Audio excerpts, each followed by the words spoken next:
kind of wanted a little bit. Okay. Hello, everybody. Welcome to episode 38 of the podcast. And we took a week off because I had an exam, and also I was going to travel the very next morning. So we decided to take the day off to be respectful to me wanting to focus and study. And we are back. We have a couple bits of game news related to some demos that came out today, some games that released recently that we've been following. And additionally, there were some Pokemon trailers today, as well as a few other tidbits here and there. So, Spoon, how are you doing today? I'm good. Good. All right. Humankind's been out for a day and a half, and I've played it a lot.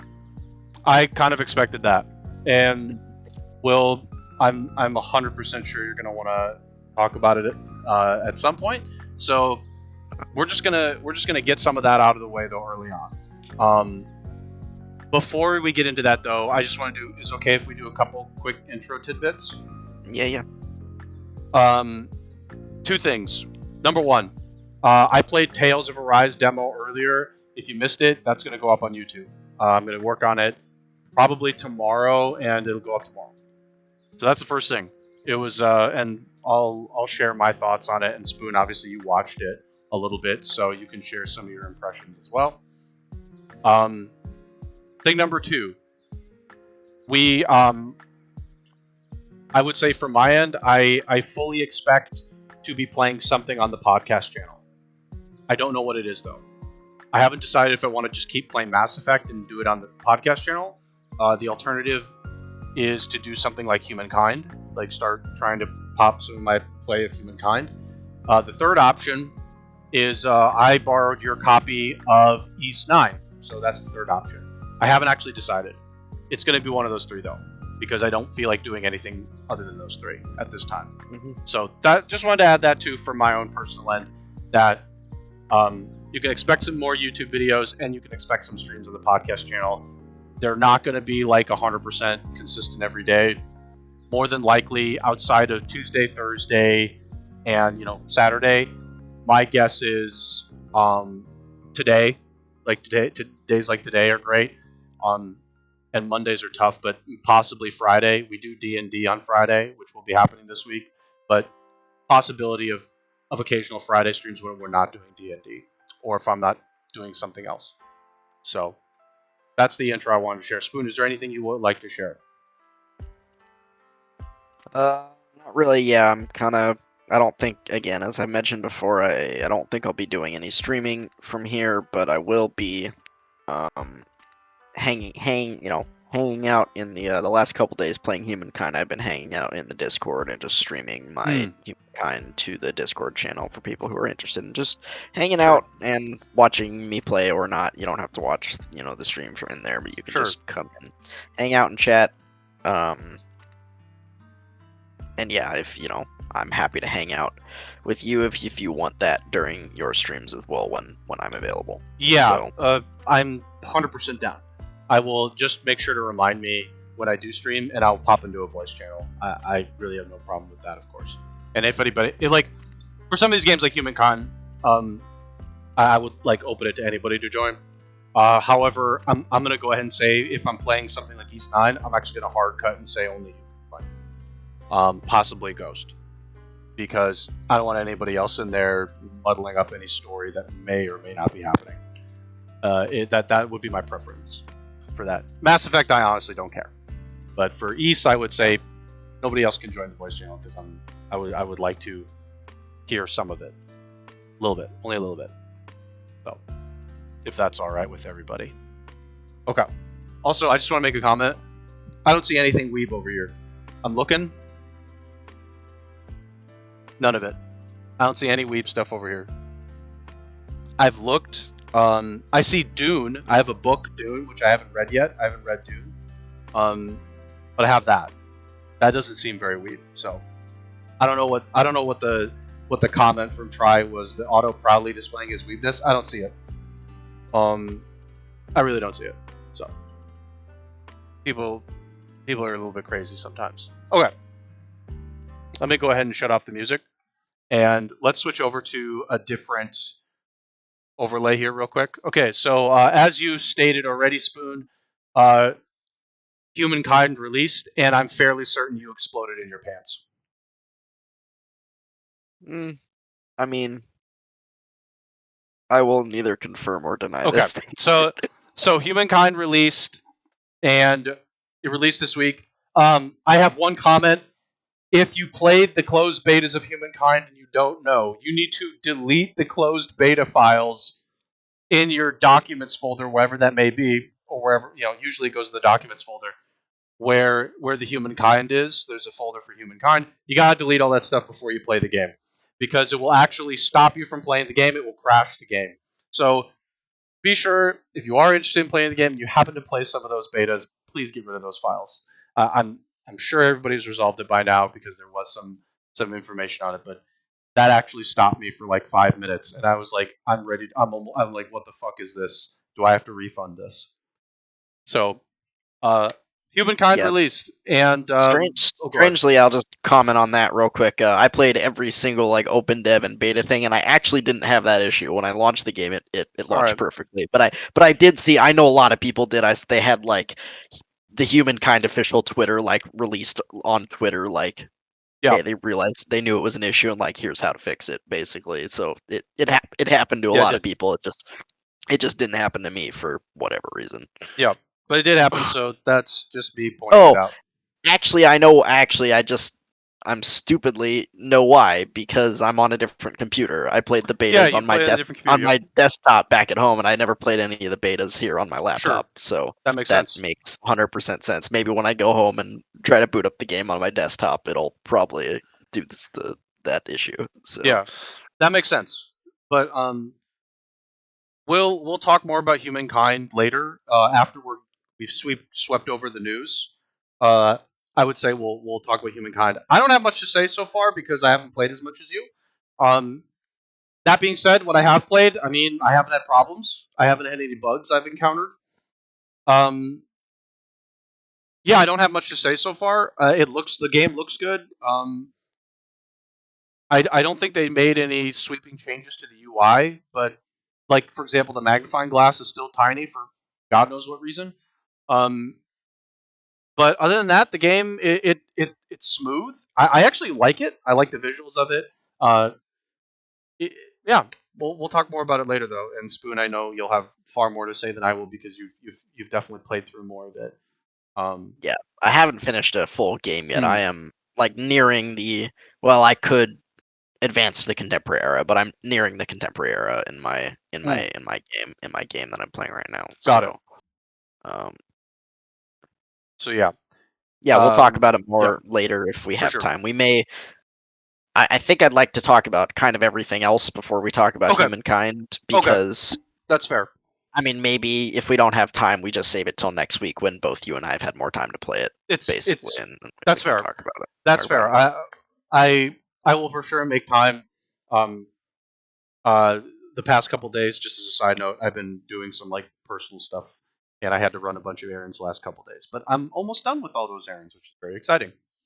Um, And you other had to finish okay, Xenoblade and play the Tales of Arise demo today. we'll talk So about Xenoblade for sure. yeah, And yes, so I'm just getting to that. Thank you for pointing that out. The Tales thing. Tales of Arise had a demo. It came out today. I downloaded it this morning and ended up playing it about an hour and a half ago, 2 hours ago. I did it on the podcast channel, and I have. I will share my thoughts after all the news, but I have good things to say about it.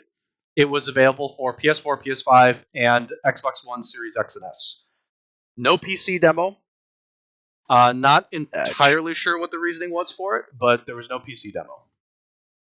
Yeah, they didn't say why, but um, Ghost was, he said to me, and I guess maybe people were guessing this. Generally, when things get leaked, it's because people like data mine the files in like PC demos and stuff like that. Oh, So okay. they just don't. They they don't want the game and like the story and all that stuff to get leaked before Okay. it comes out. I didn't know That would be that. the that they didn't say that obviously, but that's what people were Okay. I didn't know that, guessing. but that makes Maybe a sense. possible data mine on the PC demo. Much easier to data mine a PC demo than a console demo. So yeah. Okay. I that makes a lot of sense. So yeah, we'll share and I'll share my thoughts playing it, but we'll share our thoughts and impressions on the demo after the news. So both those things happen. There was another thing that came out. There's a third thing. Are you ready for this? Mm-hmm. Fortnite came out with an Among Us. There's Among Us in Fortnite now. Yes, as of the writing of this article, which was today, yesterday, Epic Games and Fortnite launched imposters game mode. It's just Fortnite imposters. It is 100% carbon copied Among Us. Okay, and Among Us is now in Fortnite. It 100%.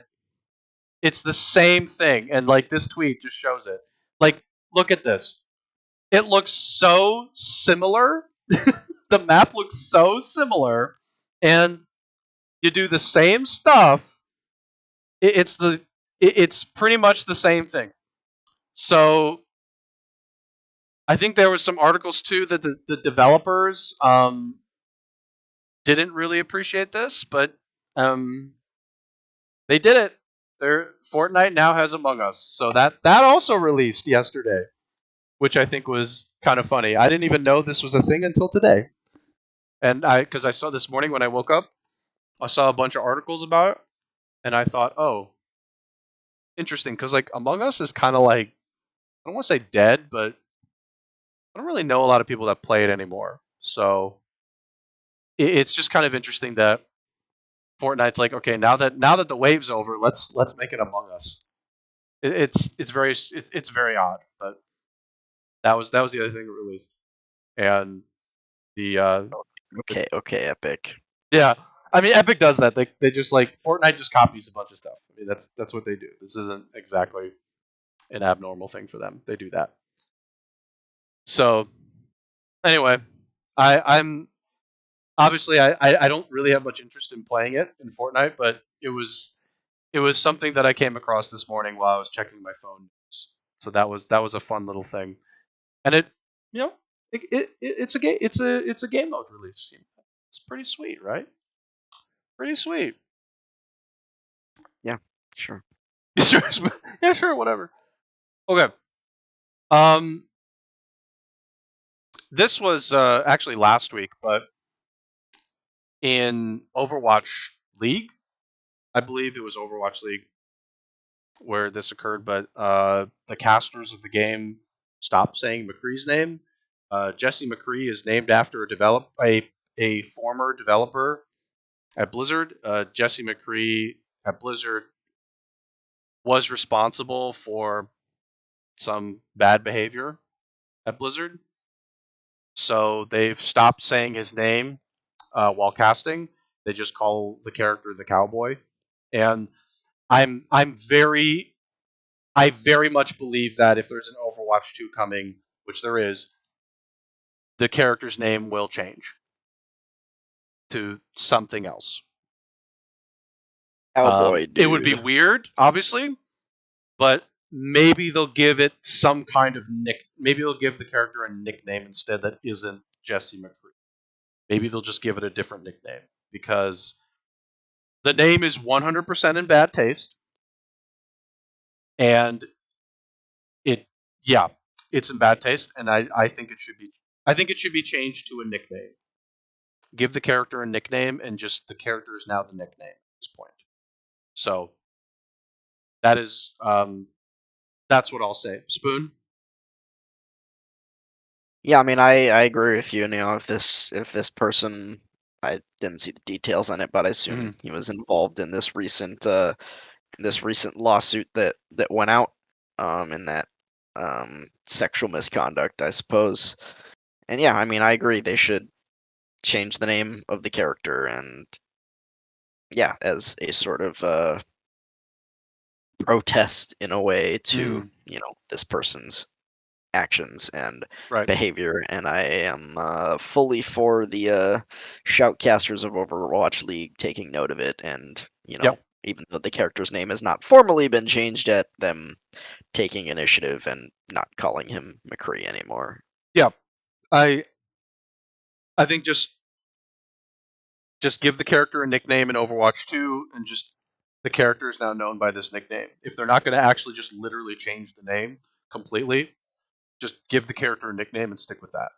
If they want to like keep that, but if they want to go all out, I would just say like screw it, just completely change the name. Just like completely change the name. Figure out a lore reason to do it for the game for those that care about that, and just do it because this name is in terrible taste. It needs to change. It's 100% not okay. Okay, but just for clarification, this person Jesse McCree was connected to the Cosby Suite stuff. Hmm. Uh, so that was the involvement. Okay, Gotcha. I didn't know Pokemon. that By the way, McCree was. I didn't know that McCree was named after a person. neither did I. Actually, Neither did I. The this is like that was completely new for me. Um, but when I figured that out and the person was involved, I was like, oh god, change it. You gotta change that. You gotta change get that it right out. now. Get that out. That's bad. That's really bad. Um, okay, but Pokemon stuff also occurred today. We had 2 trailers. There was more, but I just have the trailers, if that's okay. We have Yeah. Pokemon Legends Arceus trailer and a Brilliant Diamond Shining Pearl trailer. So let's start with Arceus. We'll roll the trailer. I'm gonna mute the music because I guarantee you we won't be allowed to play it, and we'll just point out a few things from the trailer. You can insert your own music here.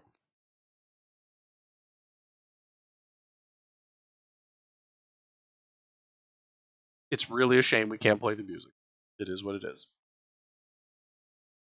I just want to say, by the way, I was very happy to be. I don't want to say proven wrong, but you know, we the last time we talked about this game, it wasn't. Our comments weren't very positive. First time they showed it, it didn't look that good. I think it looks so much better now. I'm actually kind of looking forward to this game now after this trailer today. The frame rate was definitely improved. It doesn't really show it right now. It looks kind of clunky.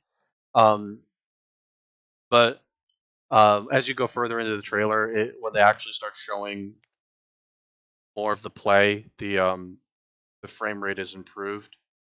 Um, I just want to comment. It's a shame this is on the Switch. I mean, yeah, I'm such a snob right with this. This looks like a PS3 game, and I yeah, just like hate that it's on the Switch. I wish it was on something else. Um, but it looked really like this. It looks really smooth. It looks really smooth. Auto hates the Switch. I just hate that the Switch's graphics are god awful right now. I wish they were better. yeah. They actually have some really cool like Yeah. open world games like Xenoblade 2, and like now this, and I mean, Breath of the Wild. You like Breath of the Wild doesn't look that bad, but it No, it would look way doesn't. better. It It would look way better on another console. the Breath of the Wild doesn't look that bad, but it did a good job with with making do and having the style of the game work out well. The But flying thing is really cool, by the way. I just it saw that in the is trailer. I was a fan of that. the Pokemon themselves look pretty good, obviously, but Yeah, the the biggest issue I have with the Switch in general is just like textures look really bad on the system, yeah, which means like open world games are not going to look particularly pretty.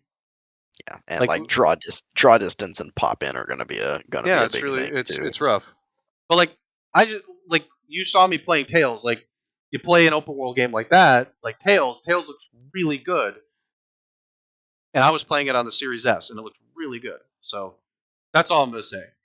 I just wish this Switch had a bit more power, so it could like show off some of these games a little bit better.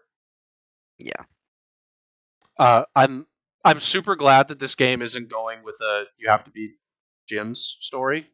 Super glad. It seems like we're not beating gym leaders and doing the Pokemon Elite Four. Um, yeah. if it had that, I think I would have been a It little upset. it doesn't look like there's going to be very many, if any, like trainer battles in this game. This game is all about battling and catching and Hmm. interacting with wild Pokemon as opposed to trainers.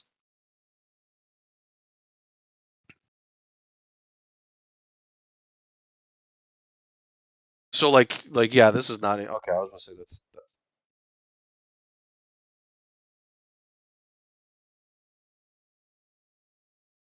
But yeah, a visibly improved trailer for sure.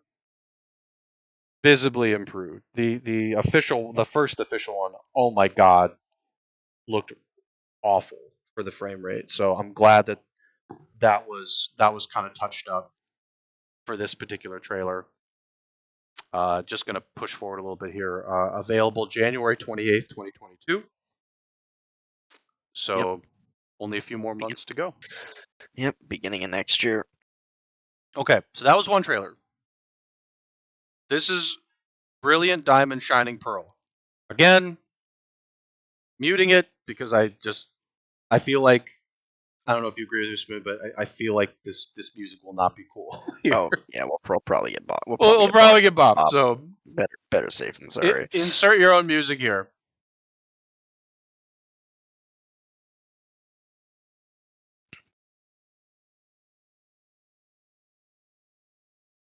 I saw a comment about this particular game, and somebody was saying they should have done an Octopath style. They should have done more of an Octopath style.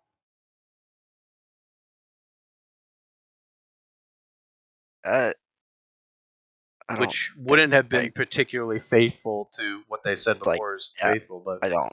I don't really agree. Yeah, like that's not what they're going for. I I can't even see like Pokemon in Octopath style. Like I don't know. It just it seems would look it weird. would look it would look a little awkward. Like they would have to like redraw and like redesign every Pokemon in Mm-hmm. that style, and that would just be insane. Yeah, Like, stickers. We got to get stickers. Stickers, and the stickers show up. See, that's pretty sweet. Look at that. mhm. Union Room, Style Shop, Spoon Style. Yeah, you can style your character. The contest, the thing that I'm definitely not going to do. Yeah, no, I never do this. Explorer kit. Oh, yeah, I forgot the. I when I watched this, I was like, man, I forgot the underground was a thing. Yeah, I forgot about that too. I did it a little bit, but Mm-hmm. barely any the first time I played Diamond Pearl Platinum. Mm-hmm.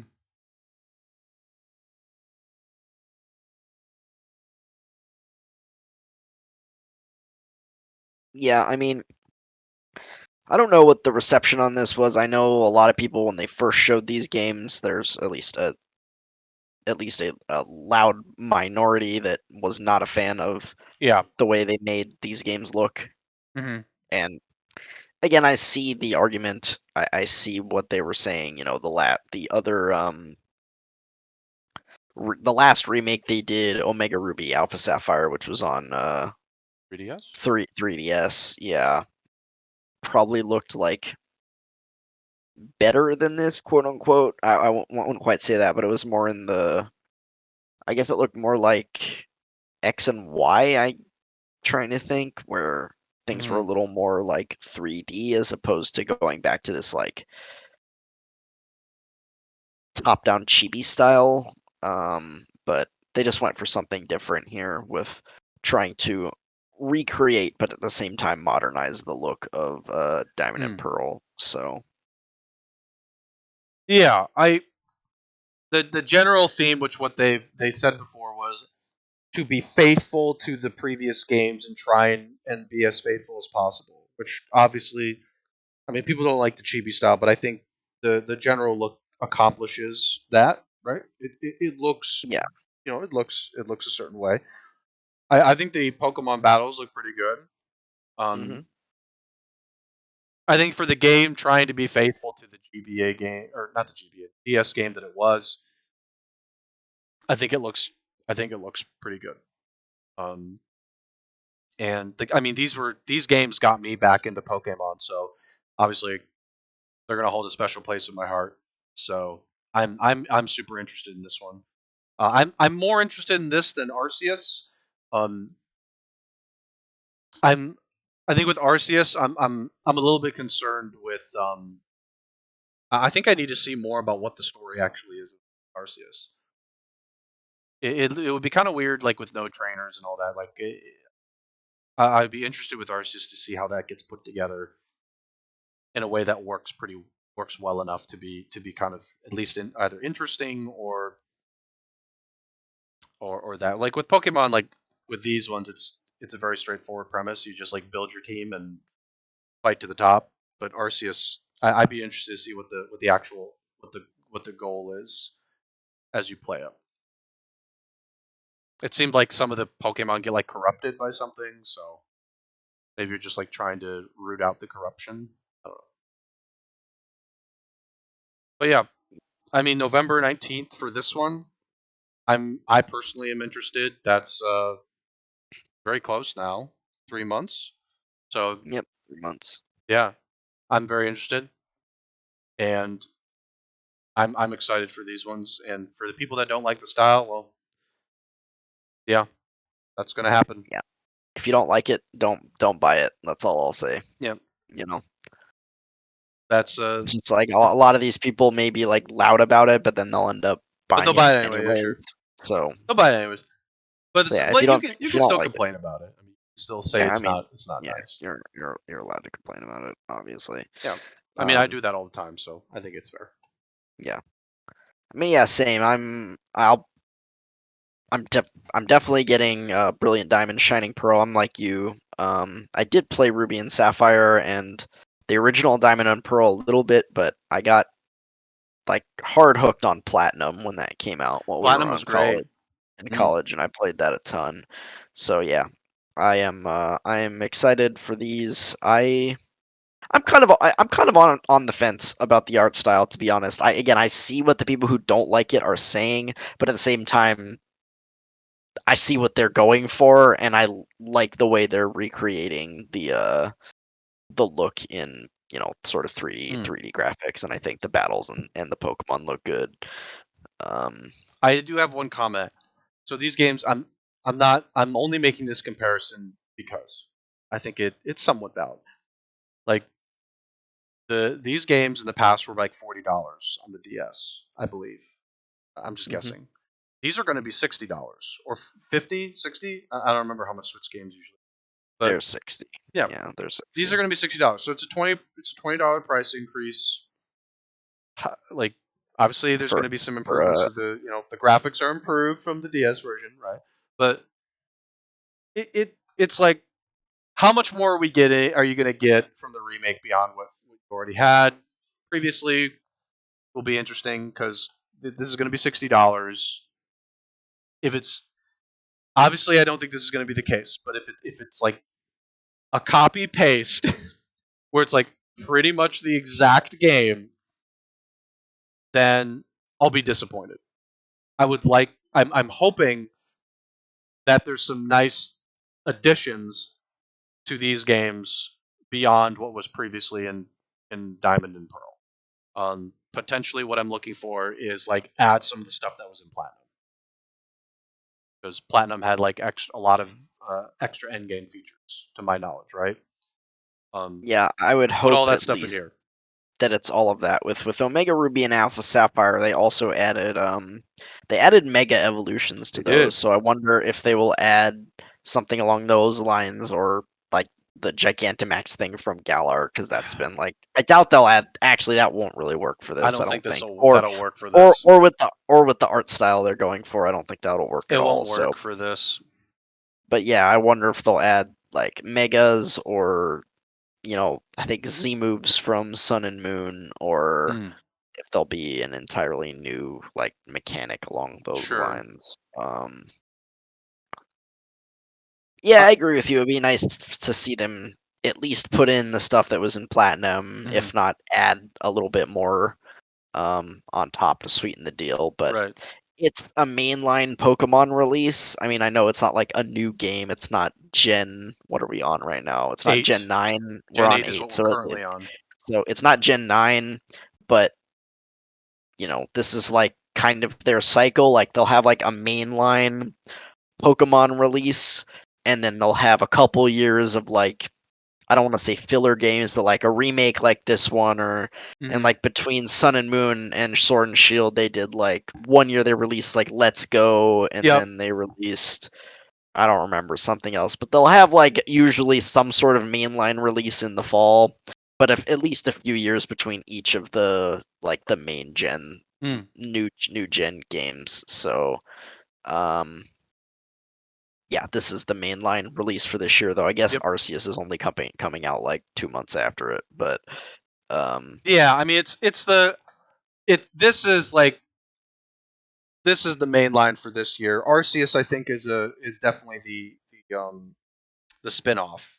So yeah, I wouldn't necessarily put that in the same bucket.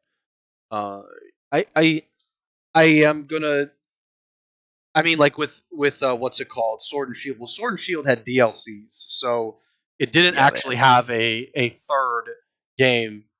They went with a DLC route. So they had the I don't even remember what they are. The Iron the Isle one, of Iron, and I Isle of don't Iron, remember the other. and like the Ice one. Um, so I had those two, and they haven't had a third one to my knowledge, at least. Have they? Have they had a third one? I don't think so, but I haven't played the DLCs for Sword and Shield, so Yeah. I don't know.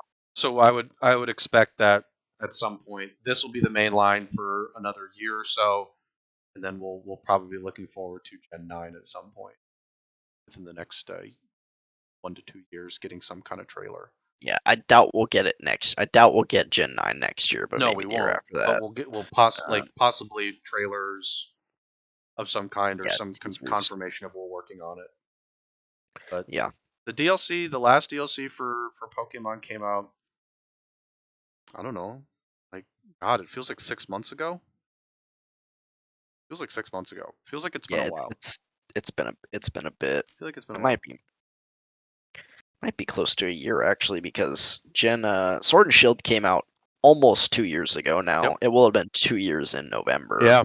Since Sword and Shield came out. So Mm. um, So it's like it it's been a bit. So Diamond and Pearl will sneak in. We'll get some interest with Arceus, being a little spin-off added on to there. Um, Probably stick with this for another year and a half or so, and then depending on where they want to go with Sword and Shield from here, do they want to do a third DLC or would they rather just okay, let's just start on a new game?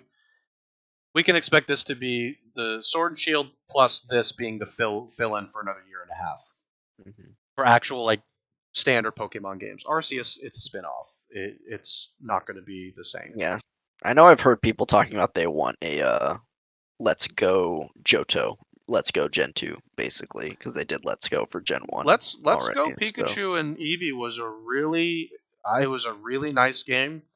It was a great entry point for people, and it was fun. I think it was just like a very chill game. A Let's Go version with Johto, I mean, it would have to be something besides. I don't want it to be Pikachu and Eevee again. I would like it to be something else, but I mean, Pikachu is yeah, just like the standard character, right? Eevee's also really popular. I'd also like them to see like, can we allow Eevee to evolve? The Eevee not evolving thing actually was a little annoying. Like they got the OP attacks, but it was just like kind of annoying. That it was like, okay, this thing doesn't evolve. I yeah. want it to be something like a Jolteon, Flareon. The Ash Ketchum route, never evolve your Never Pikachu evolve or your Pikachu. Yeah, your Eevee in this case. Yeah, yeah. I would like to see that, but a Let's Go Johto, I would very much welcome that. The the Gen 2 was wonderful, and another iteration of that would be I'd be very welcome to that. So, any other Pokemon thoughts before we move on? not really. Yeah, I'm looking forward to Diamond and Pearl coming back again. I really like Gen 4 personally. Though this was Gen 4 was the pinnacle of the HM garbage. There's like 8 or 9 HMs in this game, and holy moly, There, yeah, you want to that's die. going to Like get streamlined somehow. They're going to you have like thought the they're going you to have thought some Gen kind of 3 you thought Gen 3 was bad with HMs. I think there were 7 in that one. They added this like another 1 or 2 they added like in rock Gen climb, just annoying. and defog. Oh Oh, god. The fog route, Dan's game, dude. God, so stupid. Hopefully they'll do better. They'll do better, and it's just like, okay, press this button. There, it's done. There, So you don't yeah, have to use HMs. that's the only thing I would say about Gen Yeah. 4 that's kind of oof. And yeah, Arceus, based on the trailer they showed today, it's looking a lot better. Yes, Again, I agree with you. I wish it weren't on the Switch. It would look a lot better and run a lot smoother as well. But but it is. they're working with what they got, and I like some of the changes they're making. Like the turn order thing that they showed is interesting. I don't know if you Hmm. during the presentation where if a Pokemon's fast enough, it can go like more than once between. Oh, Uh, yeah, it's not like okay. straight turn based. It's like a kind So, of like it's mm, kind of like this speed like turn order speed system where like yeah, it's again if you have speed. enough speed you could go twice between, Yeah, and then they had like agile mode and power mode where if you pick agile mode the attack would do less damage but you'd have less like delay, you could possibly go again basically. prior. If you Okay. went power mode's the opposite, you Yep. go for more damage but it makes you like slower Yep. basically, Sure. so like more delay after your Sure. attack. Why So not? Yeah. Sure. Kind of switch it up. yeah. So yeah, the battles are not going to be exactly the same as it's going to be similar, but it's not going Hmm. to be exactly the same as Sure. standard Pokemon. So Yeah. Sure. yeah, That's fine. It's a spin-off. Switch it up. Totally fine. I like it. You change things up. It's nice. so yeah, they have okay. I won't say they're like 90% of the way there for me with Arceus now. Like today's trailer was really good. Again, I was hesitant before, and Yeah. today's Sure. trailer, I was like, okay, they know what they're doing here. This looks pretty solid. Yeah. Um, Yeah. another good trailer like leading up to release, and I'll probably be totally sold on it. A story Um, trailer would be nice. mhm. Explain the story. It's definitely not gym leaders, gym battles. Something else. Explain the story in your third trailer. I'm 75% there. This was good, but the story might matter a little. Um, I'd like to see a bit more. That way, it's not just like, yeah. I don't know. The story would definitely add something to my interest as well. It doesn't have to be amazing, but Yeah, it's nice to know that there's something more than just I'm just going to run around and beat Pokemon up. Like, okay, but what are we doing? So that's for me what I'm looking at. Okay. This happened a week ago, but obviously since we took the week off, we're going to bring it up now. And this went into effect. And I can tell you confidently that it went into effect. I can tell you right now that I was in a stream that it went into effect with, and they were removed in that stream. So the on Twitch, for those of you that don't actually like follow certain communities, um, there are certain streamers that actually do quite a bit of gambling. They will do the online casinos, and they'll do like roulette, slots, blackjack, things like that. And these streams that get sponsored by betting sites will have referral codes. So if you enter their code, for example, fatass37, then that referral link goes into effect, and you get like maybe like an extra deposit bonus to the gambling site, and the said streamer gets some benefit from that as well. So now Twitch is saying you cannot do that. You cannot have gambling referral links. Referral links and codes are no longer allowed. This is a big deal, in my opinion, because generally this is the process of a streamer getting a gambling sponsorship, something like that. Site B, betting scum 37 again comes in and supports like our stream, for example. This okay, we'll give you like $1,000 to bet and play with on our site. But the thing is, the streamer can actually get money from that. They get like a tenth of whatever they decide to actually withdraw from the service with the money that they're provided. So if we actually win a few times and we have $2,000 now as opposed to 1,000, we can actually withdraw that, but we only withdraw 200 of that. So that's like the deal. But for the streamer, they literally pay nothing to gamble. They just get like $1,000 for free. That's basically how it works. But the referral codes, in this case, is another avenue for the streamer to get some money. So for those of you that didn't actually know, that's kind of how the gamble, because that's how like the streamers like just constantly are betting with these sites. Is the sites actually just give them $1,000, and then even if the streamer wants to withdraw, they only get like 10% of it. So they don't actually have like lots of money to gamble with. The gambling sites, they'll like throw them money to do this. So in my opinion, I hated that was a thing. I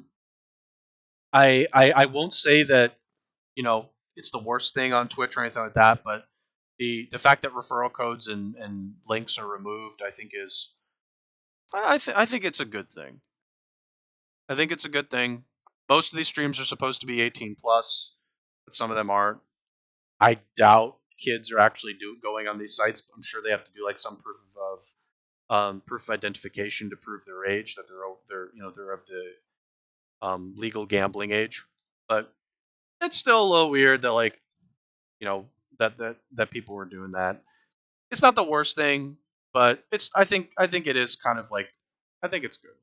I never really liked that streamers were like getting money from the gambling site and like, look, you can win, but it's like you never actually got any money. The gambling site gave you all that money.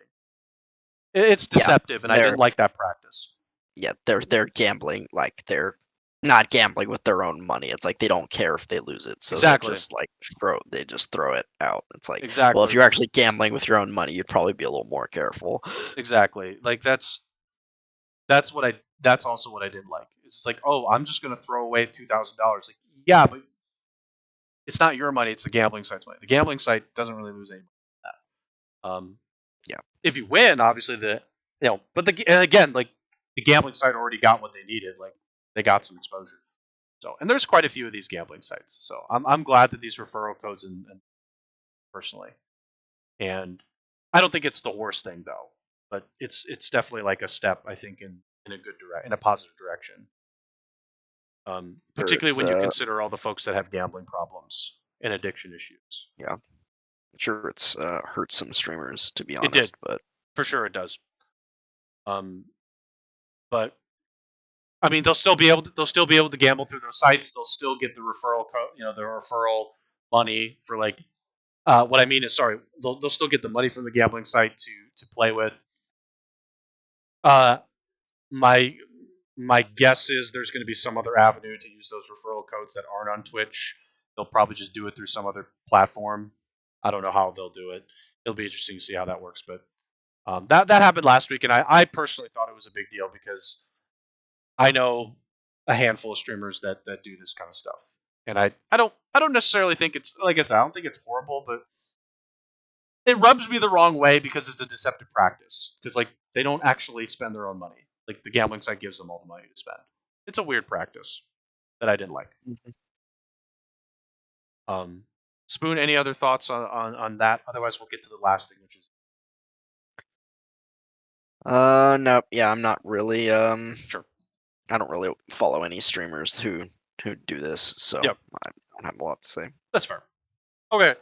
A Xenoblade voice actress implied a new game is in the works, and I guess it was confirmed. So there you go. A Xenoblade 3, or whatever the third game will be actually titled, is apparently, according to this, in the final stages of development.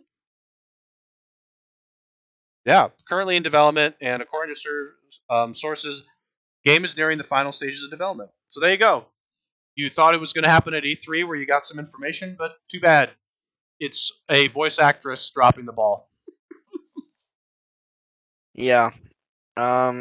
I mean, which is this funny. this news this news doesn't surprise me too much. I think, or maybe it was this article or another one that I read that said basically the game was like originally supposed to come out this year in the fall, and they Mm, would have announced it either at E3 or maybe before that, or like earlier in the year. But got delayed a little bit, probably due to COVID and sure, whatever else. It's sure. a Xenoblade game. I'm sure it's going to be a big game. I'm sure they're going to put a whole bunch of weird new systems in and try a bunch of things, most of which will be fine to good, and there'll probably be one or two things like the gacha system in Xenoblade 2 that's like, why did you do this? Yeah. Like, Well, uh, we'll talk about that. That's for sure. I'm about to um, go in on that. um, but yeah, this isn't surprising. If what they're saying is true and the game's in the final stages of development, which again, I was kind of thinking we were going to see it at E3 because in the spring, I think April, March or April sometime, there was a story that the Xenoblade composer, like, they were recording music for the game Mm, basically, like, so they were getting that, they were finishing that up. So um this was kind of expected. It's not that surprising, but it's good to have. I guess technically it's not official confirmation. I would still say it's kind of a rumor because mm. this has not been confirmed yet by either Monolith, which is the developer, or Nintendo. So, you know, but this is like It's 99, about as close as you can get. not 90 to 95%. I think this is real. Hmm. So, Sure. um, yeah. And the other thing they were saying is apparently it's going to be the third game, and it's going to tie to both games. It's going to be far in the future, but they were also saying that some of the characters, like maybe some of the blades from Xenoblade 2, who can like live forever, basically, or they can be reborn at least, and some of the characters from Xenoblade 1 that have very long lifespans may return as well. So, and I'm not sure how I feel about that. I kind of would rather them just do their own, like, do another like new thing again. If they want to do a loose link to the first two, kind of like they did at the end of the second game, Hmm. I would like that. But I don't know how I feel about them actually doing like a true sequel. Like, again, I know 1 and 2 are connected, but like Hmm. Xenoblade 2 is a completely different world from Xenoblade Yes. 1 and has Sure. like basically no connection to the first game other than at the very end of the game. Sure. Um, So yeah, we'll see what happens. I'm excited. I love Xenoblade 1 and 2. And I want more. So I'm excited for whatever may come out. Again, if this is true, I expect an announcement of this at whenever the next main Nintendo Direct is in, they usually do one in the fall, so maybe in like Maybe maybe in next two month, months. maybe in October or Yeah. November, who knows? But sometime in the fall, they'll probably do like a mainline Nintendo Direct, and I expect that we will see an announcement of this Sure. for release sometime next year. Sure. Okay. I don't Yeah. I don't have my opinion. I'm gonna wait. I'm gonna share my opinion. Talk about Xenoblade on this. Hmm. So okay. Um, that's all the news. So let's move on. Okay. So there's like three things to talk about here. Humankind. We've kind of decided let's maybe wait and make that the last thing, or wait till next week. I think that's fair, right? That we said that. Hmm. Okay. So that's fair. Let's talk. Should we talk about Xenoblade 2 first? Yeah, I mean, I Okay. think it segues nicely. Okay. We were So just here's kind my of talking paper. about it. So, Here's my paper on it. he's got his notes. Here's my paper. Here's my paper. Keep in mind, this is the first draft.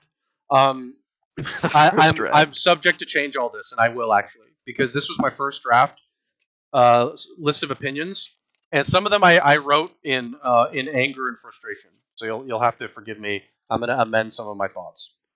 Okay, so here's my thoughts on the game. Um, okay, this is spoilers by the way. If you haven't played the video game, just mute or get out. Get the hell out, and you Well, actually care. yeah, if you don't care and aren't gonna play the game, then it doesn't matter. If you But don't care, then sure, stay here. If you do care, get out. Okay. So, if you do care, get out. Okay. So, here's my thoughts. I just have bullet points. And for those of you who don't know, Xenoblade's a game where this guy and um, this salvager kid, he um, he gets put on a magical whirlwind adventure through uh, All Rest is the world that they're in, and he gets swept up in a magical adventure, and he dies, and then makes a pact with an attractive woman whose name is Pyra. Sorry, a a blade, and blades happen to be they're not exactly people, but they're they're like super powerful characters that help you, you know, be super awesome and strong, and you can fight with them. By the way, if you're a Xenoblade fan and you're offended by what I just said, I'm sorry. I've offended you. I'm sorry. But in any case, the story with these two characters, Rex and Pyra, in basically the goal is you got to take Pyra to the top of the world tree, to a place called Elysium, because she's asked you to take her there. And Rex, of course, says yes, because, well, she's kind of his link to life, so it's kind of hard to say no. So he ends up joining her, and you meet some friends along the way, and you're, that's it. It's a quest. It's a quest to get to Elysium. It's literally a quest. There's no mystery in the idea of the quest, other than you just got to get to this place called Elysium. But the the problem is, how do you get there? Because as soon as they try to get there in a straight line, a serpent thing completely changes their trajectory, and they gotta figure out a new way to get there, because there's a massive serpent that's protecting the way. That's the basic story. There's a lot more to it than that, but they gotta go on a quest.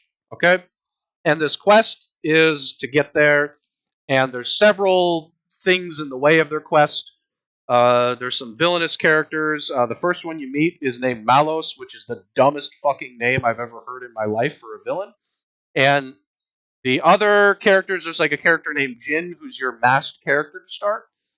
Uh, Jin is hell bent on causing some chaos, and he's got some retribution against the world, as does Malos. So they're a nice villainous tag team to try and destroy what is the known world here.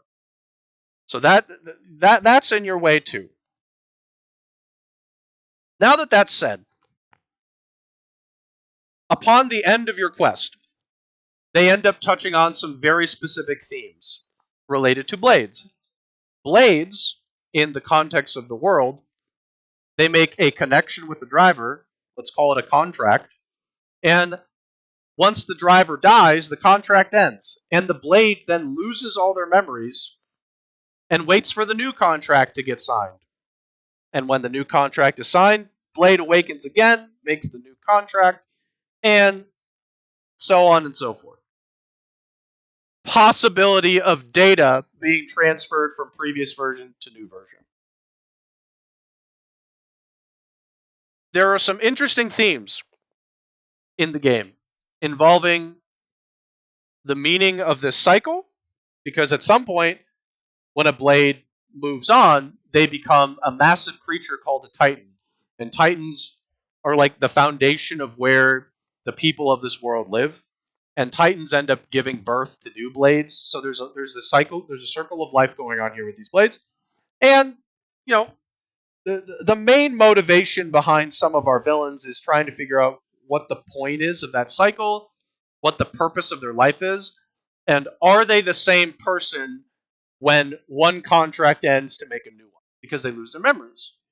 So there's a question of, okay, well, what the fuck? Am I the same person? It's like the idea of, like, if I took a teleporter and all my molecules were broken down and remade in a different teleporter, am I the same person from the previous teleporter? Because technically all my molecules were broken down and went over there. It's an interesting question. Good theme. That was what I wrote. Good themes at the end of the game. Very interesting subject matter, actually. Very interesting. I really liked this theme more than any other, because foundationally speaking, it made up all the motivations for some of our villains, and this includes Jin. So this is Jin's motivation is to try and discover what the answer is to all his questions regarding the existence of blades. Cool. Very cool. I liked it. It was a cool theme. And it was cool because it was also simple. It was a very simple motivation that carried through all of his actions. You could piece it all together, and he caused chaos with Malice because he didn't know the answer. He was confused. He was angry because previous contracts he had made, you know, he had made some really powerful relationships with, and when they ended in a way that was, we'll say, we'll say, Unfortunate. unfortunate. Yeah, the very unfortunate ending. He made some choices and decided this isn't fair, and this is also a motivation for one of our other villains called Amalthus. Amalthus is vengeful and seeks retribution against the world because he in an unfortunate and sad accident. We'll say not accident. I'm sorry, not accident. An unfortunate act happens to him. His mother is killed in front of him by military forces. I'm just going to say military forces. And so Amalthus's motivations are he is angry at the world because the only person he loved at that point, which was his mother, died while he was right there. To something that he didn't think was fair. So also that happens to sort of channel into Malice. Malice is a Malice is a blade that ends up taking on Amalthus's feelings and desires, and so you got these three villains here that are that all have what I would say is very similar feelings on the world. They are all angry. They There was some kind of unfortunate or dark act that shaped their motivations for the future, and those acts were actually very similar. So I liked that. It makes things kind of simple, and that's good. Simple's good, actually. I thought it was very simple. The the basic premise is, hey, like people that we loved or had strong bonds with were killed in front of us in something that we didn't think was fair. So we've decided that the world is to blame for this. So we're gonna act a certain way. Very simple, actually, and I liked it. Amalthus also gets some weird idea in his head that he's like the voice of this character called the Architect. I'm just gonna call the Architect the god of the world.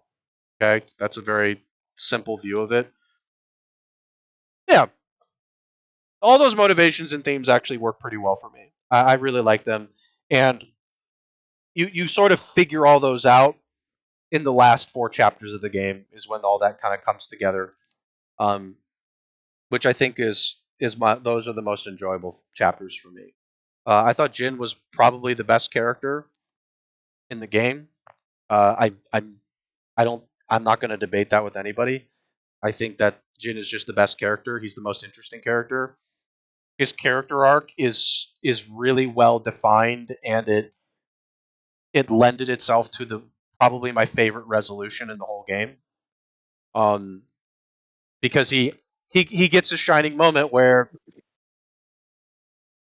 he just like he essentially gets to get back at his he resolves his own feelings, and he finds the answer for himself with the help of Rex.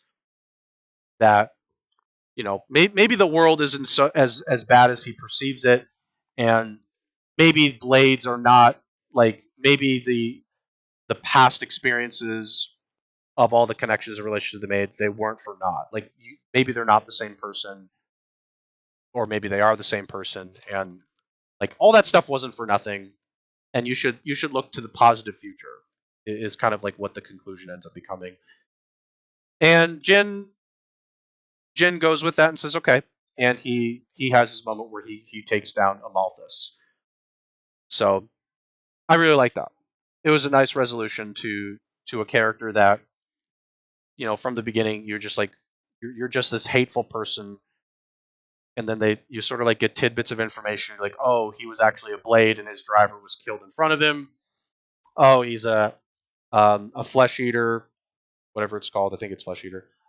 He's actually like a blade person hybrid. He gets a human's heart into him, That's a something like that. blade eater. Yeah, blade eater. That's it. Or sorry, that's flesh. Sorry, that's No, flesh eater. blade eater's Blade the human who's infused with a core it's the other way crystal. around. Yeah. Yeah. Amalthus is a blade eater. So cool. I actually like that a lot. I thought it worked really well. Um, I thought the party that you get for the most part was really great. Um, I thought they had great chemistry, and like it kind of felt through the whole game that they all had like their group motivations worked pretty well. Um, I will say as a side note, I think Morag should have been developed more, but that's just a side note. The world itself was very cool. The music was excellent, and the combat was really fun.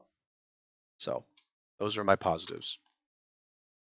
Uh, the cons. While I did say that the villains had some cool themes, they kind of suck too.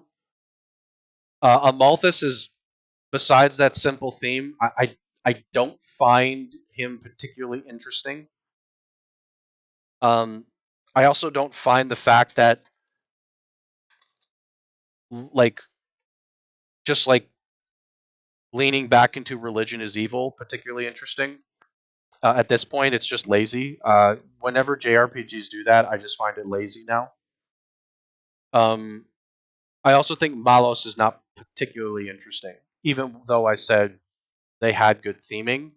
They're not interesting characters to the point where at the end of the game, when they have a conversation with him, and they're like, you realize that Amalthus's feelings are being transferred to you, and you're not necessarily acting on your own. He's like, yeah, I don't care. I'm like, wow, that was super cool. What an interesting villain. Cool. Yeah, I mean, Malos is just like decides that, yeah, he is the manifestation of Amalthus's feelings, and he is an Aegis, and he is going to be the harbinger of destruction. Basically, he's like, yep, I'm just here to destroy the fucking world because I feel like it, or maybe someone else felt like it, Because, but I don't care. I'm and gonna he just destroy doesn't the care. world. And he just doesn't care. And it's like, it's boring. It was so boring. I was like, wow.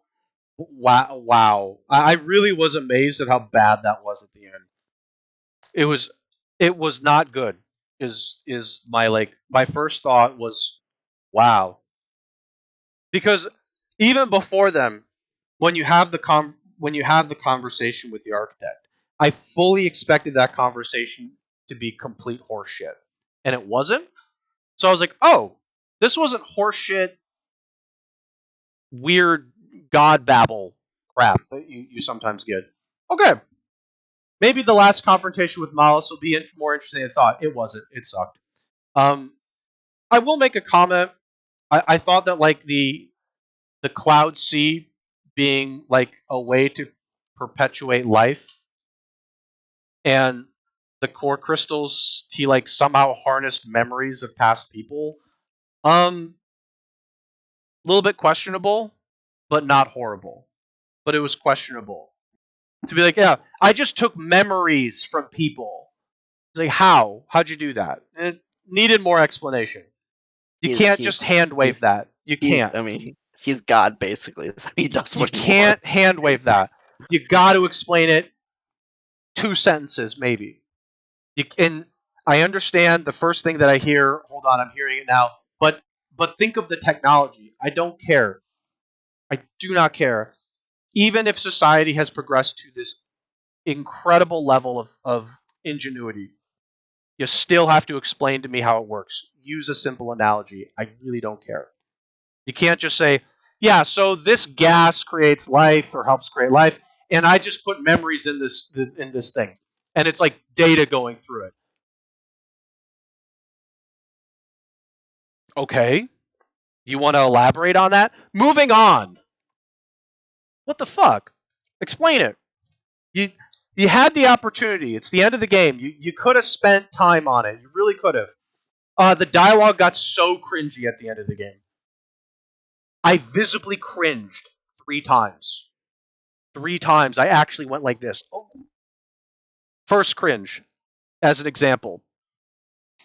So the architect is asking Rex, hey, what will you do when you save the world? And when you save the world, you defeat Malice. What are you going to do? Like, what will you do? You defeat Malice, but you don't kill him. What will you do when you defeat him? He goes, I'll probably like sock him in the face and then have like a drink with him because Salvager Code number 6 says that you do that. Cringed. Hard cringe. Hard cringe. Wow. It was probably the worst dialogue exchange in the game. Very easily. The dialogue is cringy at times at the end, which is rough. Because at the end of the game, things are going well and they're rolling, and then they say something fucking dumb. And you're like, Also, Malice's conversation with the party at the end of the game, kind of cringy. It was a little cringy at times. The voice acting was bad. There's nothing we need to say there. It's not good. I think actually Zeke was the best voice actor in the game. Yeah, I don't. Yeah, I will make this comment. I understand that Pyra and Mithra were the same voice actor, right? Can you confirm that with me, Spoon? It was the same voice actor. That's true. Just because Mithra is supposed to be a more serious character doesn't mean they need to sound monologue all the time. Or monotone, excuse me. They don't need to be monotone all the time. Okay? Like, you can emote. Emote. Emotions are good. I don't know what. Oh, yeah, the gacha system. No. Merc missions, no. You could have taken those out of the game and it would have been better. Rex is not a good protagonist, but he's necessary. Not a good protagonist, but he's necessary. He's necessary to Pyra and Mithra. I get it, but he's boring. They could have done something better with that. Okay, the last thing I was going to say I need to elaborate on a bit more because I thought about it a bit more, and I'm more okay with it now. So at first, when the end of the game happens, the ending sequence of the game is Numa, which is a combination of Pyra. We're just going to call it a fusion of Pyra and Mithra. It's more complicated than that. Numa ends up sacrificing herself to try and save the party and help them escape the ship. The space station that's blowing up, because if the world tree falls, the world will be destroyed. Okay. Yeah, spoiler alert, the world tree is actually a space station. The world tree is a space station. I'm okay with it. I mean, I'm okay with that. Obviously, just like you get the sense that there's more going on here, right? So Numa sacrificed herself, and it's like 5 to 10 minutes of that, like Rex coming to terms with it, and all the parties like, hey Rex, like you're acting like a kid right now. Like, be an adult. You got to learn to let her make her own choices and move on. Great, good stuff. Awesome. It's like it's Rex's moment where he has to grow up and recognize that other people, they're going to make their sacrifice, and he needs to let them do that. He can't save everyone. He can't can't always be the hero. Exactly. So he has to let her go, and like all the parties telling her, look, you gotta let her do this. Like, let her do this. Move on. This is what being an adult is. Great.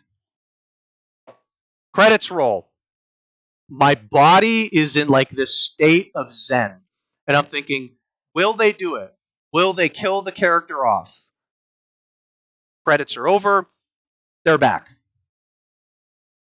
They're just back. The core crystal lights up. For whatever reason, both of them are there. I thought they were the same person, but they're not. They're just both there now. Who cares? Fuck it. I didn't like it. I'm okay with it now, but I didn't like it at that point. I didn't like it because it was it just made the sacrifice pointless. I was like, what? Like, you save. Not that that the character needed to stop the space station from happening, but it's like the only way I could see it working well is if the characters have zero memory of all of them, which technically speaking, they shouldn't. They shouldn't have any memory of any of the parties, so it's supposed to be a fresh start. I'm okay with that. But I think I would have liked it better if the character was just gone. Okay? They just were gone. The character was just gone, and the ending sequence was like Rex like reflecting on the good times, the good relationship he had, and then moving forward in this world that was like basically shaped by by Numa in this case. Like the world is the way it is now. This new world is because of the sacrifice. That would have been my rewrite. But because it's a Disney game, we can't have that. It's a Disney game. So I'm more okay with it now because I'm fairly certain if we're just sticking with the lore, um, the character will have no memories, and I'm more okay with it now. But I would have rewrote that to be the way I explained before. There's some other things involved with that I think people would disagree with me on that, and that's okay. I get it. I could make an argument, but overall, the game is really fun. I like the last 20 hours of it a lot. The last 40 out, the first 40 hours though, well, maybe I'll say 45. I don't know like when Chapter 7 hit. I don't know when in my gameplay it hit. But I will say that the first 45 hours to me, I'm still having a question mark. I didn't hate it, but I didn't love it. Kind of in between here. Because Yeah, it's like it's fun, but the story doesn't really go anywhere. Story's not going anywhere. Story's not going anywhere. Yeah, you're right. You're right. The story's not going anywhere. Core crystals suck. They just suck. But you have to open them early on. You got to do it. You have to. You can't ignore it. But you got to open them. You got to deal with the fact that like, what am I going to open now? Horseshit. Moving on. Horseshit. Dung. Dog poop. Poop. We got a character, but it's a tank, and I'm a DPS. Fuck. Do it again. Not great. Not great. Not a great feeling. Not a great feeling. In a game like this, not a great feeling. There's 100% a better way to do it. Better way of doing it would have been just like from the game's identity. I think it can make sense, right? The identity of the game is like the blades connect with you, and there's lots of blades, and you got to open the blades to bond with them. But like you don't have to go the extra mile. We didn't need we didn't need a gotcha in our single player Right. RPG. You didn't need it. You didn't have to go. That's a case where it's like somebody was like, we have to go the extra mile, and I'm in the corner. Unfortunately, they duct tape my mouth, and all I'm thinking is, but you don't have to go the extra mile. You can stop. So the first 45 hours for me, like there's more to it than that. But like it's kind of like a mixed bag because on one side, like the combat's still fun. There's the boss fights are still they're pretty fun. It's cool to like do chain attacks and just blast things and like the different environments, the different Titans are pretty cool. The Titans are cool. They really are cool. But at the same time, for every 2 steps I take in that direction, I step in a turd. And I'm like, okay, well, yeah, it's it's nice for a bit, but I'm always dealing with this shit. I'm always dealing with having to like go online, figure out where something is, go into the affinity chart, looking at it, going back here, going back and forth, figuring out, oh shit, I gotta do a Merc mission, go back over here. It didn't have to be that complicated. So the first 45 hours, 44 hours, it's a mixed bag.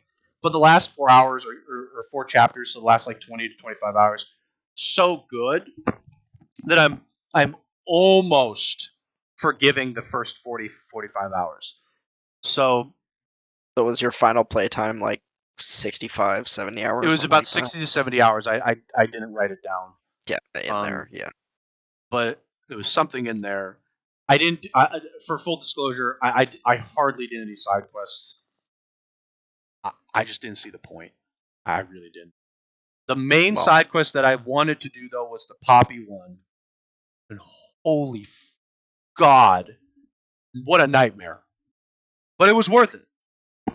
But it was worth it oh, because was Poppy Cutie Pie actually really she's good? pretty good. I mean, like when you're chain attacking, she does a lot of damage when you chain Hmm. attack in particular. So like, it's pretty good. It is pretty damn good as a character, and like having a third blade on Tora is so valuable. And Yeah. it was an ice blade too, so I was like, oh fuck yes, there's synergy. There's some synergy going on. So like stacking up 4 orbs was super easy now. So like the end of the game was easy as fuck because of that. Oh, I mean, and Numa is just the win button. Yeah, Numa's So just so fucking stupid. Like I will say the final boss was a joke because Numa's so powerful, but in any case, um, I was almost ready to forgive the first 40 to 45 hours, but I can't fully forgive it. If I was willing to forgive it, I'd probably given this game like a 9 or a 9.5, but I can't. This game is probably like an 8.25,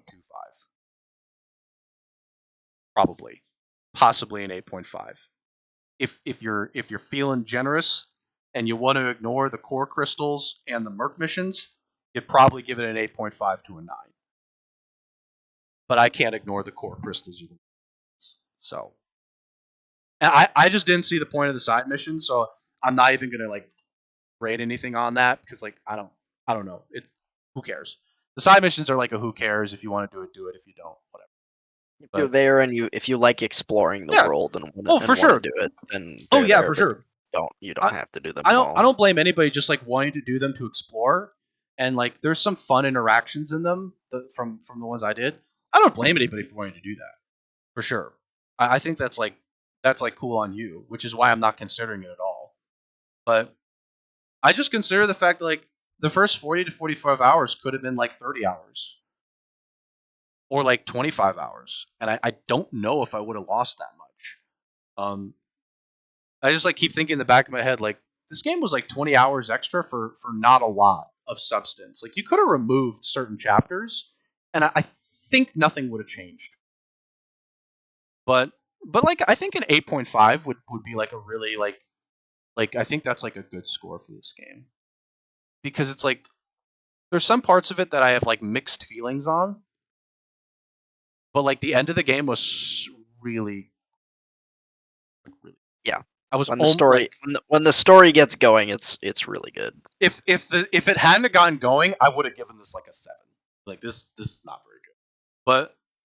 But it did get going, and I did appreciate the characters and the themes. So I think like an 8.5 would be like me being generous, but I think like most days like an 8.25 is probably like realistic for me. But like there's a lot of good stuff at the end of this game. Like the if you can get through the first 40 to 45 hours to get to the end, you're gonna really enjoy it. I just did not enjoy the first 40 to 45 hours as much. Um, there just were like certain things about this game too that just I didn't get it. I still don't understand the like we're gonna put a level 90 enemy in an area where like if you don't tightly go around it, it just fucks you up in one hit. I I don't actually get that. It's just like annoying at that point. It's like oh well they're predators and it's in real life. It's a video game. You don't have to have that. You don't have to be an asshole, right? You don't have to be mean. So that like there's like little things like that that I can't forget and forgive. So I'd probably say 8.5 is being generous, but I feel like giving this a 9 is like for me like giving this a 9 and like thinking about it and be like man is this worth a 9? I'm not sure because the first like 40 hours for me were just like it was just like so all over the place. Like I would have days where it was really great, and then I have days where it really fucking sucked. I'm like, well, they're just like there were those days, and I just didn't understand why it had to be that way. Like there are just certain systems that were just like it just seems like they were made to piss you off. Like the core crystal system, it just seemed like it was made to piss you off. And that's I'm Yep. gonna go with like an 8.5 of me being nice. But Okay. I could see I mean, somebody yeah. giving this a 9 or better. I could see it. I really Yeah, could. it's a 9. It's a 9 in my book. I really like the themes of the game. Like I see what you're saying about the first chunk of the game. This game was 100 hours for me. I did more exploring inside content than Otto did. Ah, that's a lot. Yeah.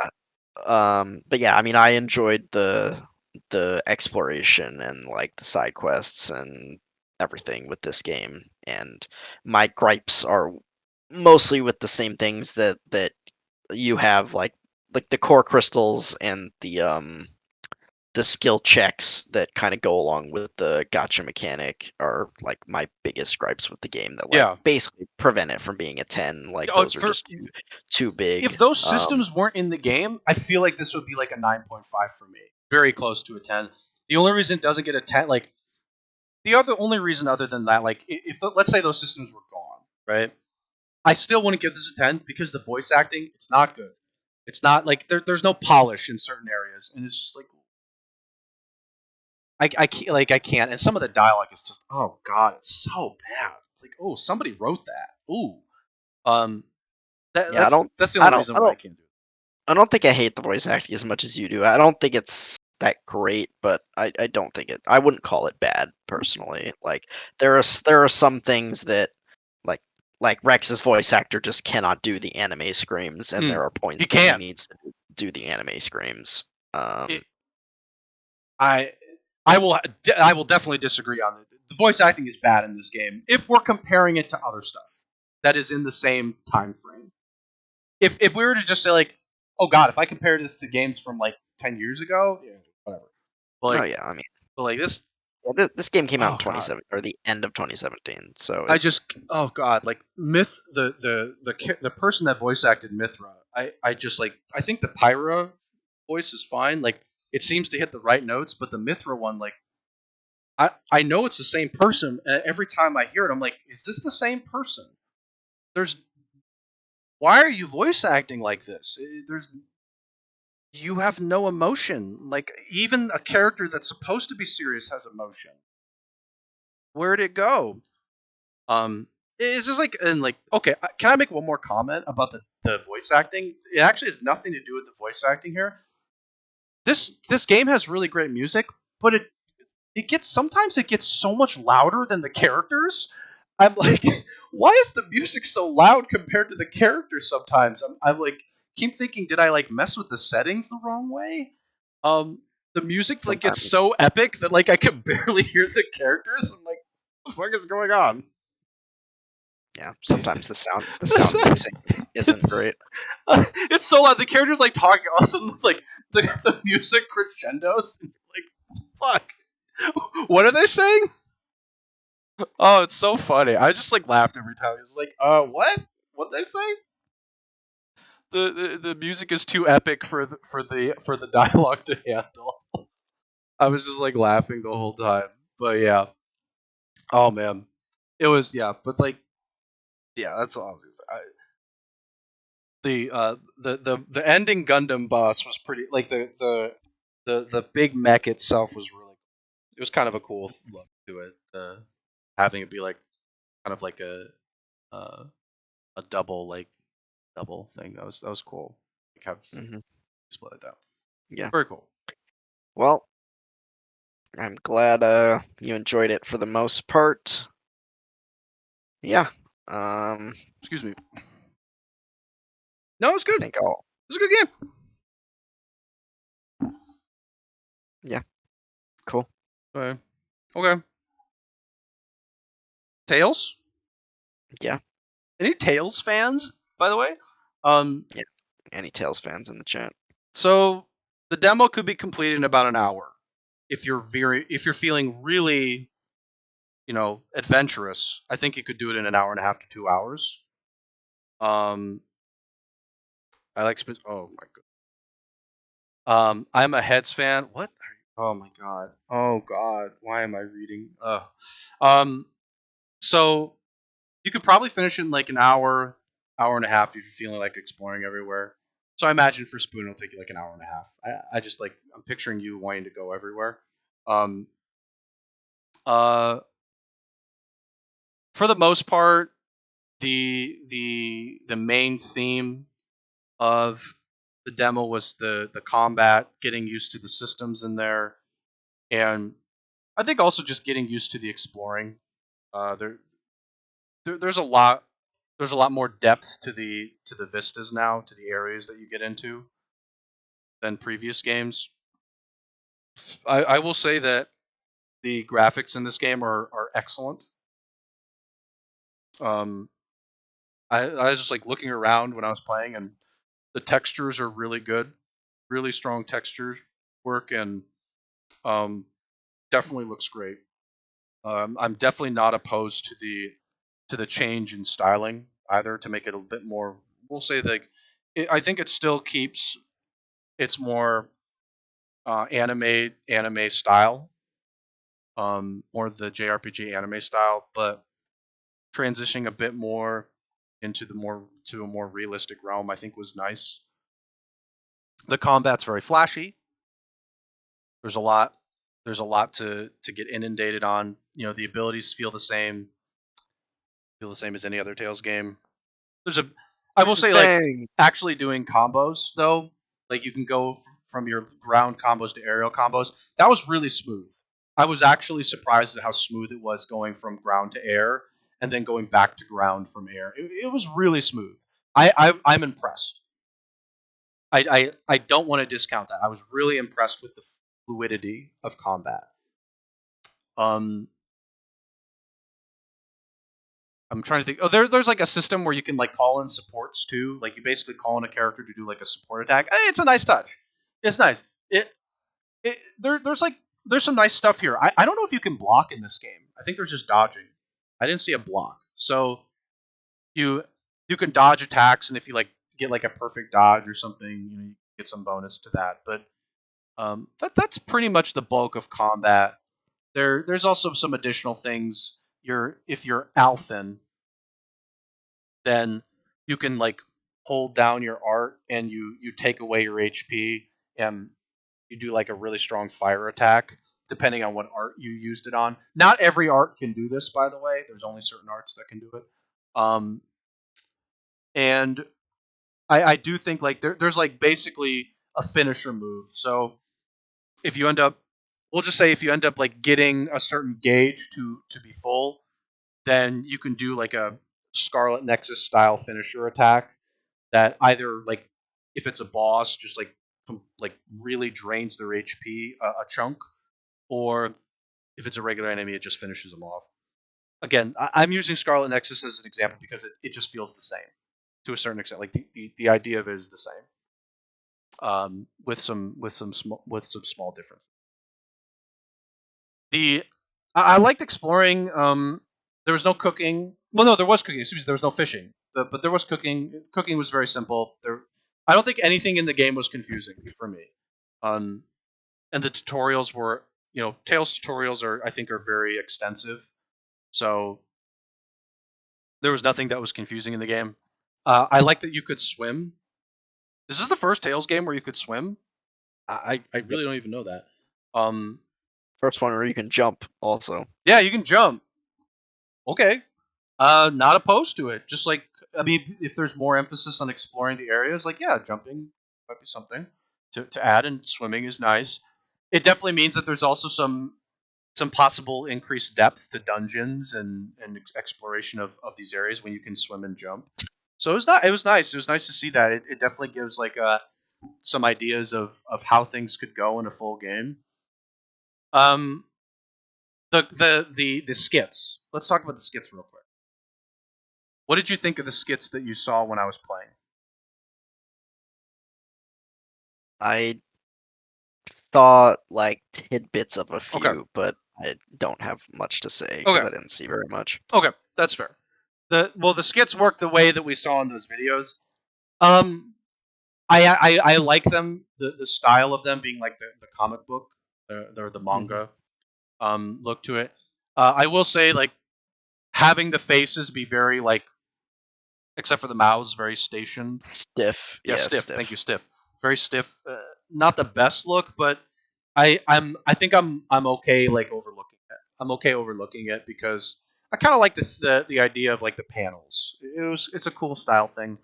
Um, I think we've talked about how some people don't like it.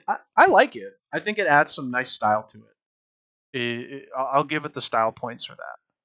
Yeah, I read something with the developers, and they said that the initial intention of skits for the Tales series was to be similar to a comic book, Mm-hmm. actually, Mm-hmm. and it's kind of they never had the technology to do it that way. Like you saw it evolving into that in like Berseria. In Berseria, it doesn't do the comic book panels, but like the scene shifts and it'll like go up and down or like left Mm-hmm. and right and like things happening with the 2D models. And Mm-hmm. now they've like finally get the full comic Yeah. book style going on in this one. So Mm-hmm. yeah, it's hard for me to like give away because I really like the 2D art in the skits, and I really liked that in the previous games. So that's like my one gripe.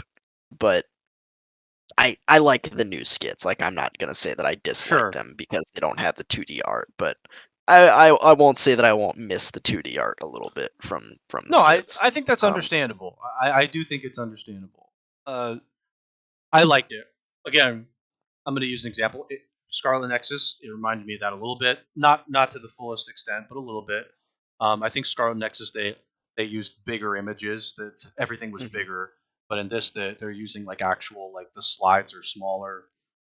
Um, but I liked it a lot. I thought it was a nice touch.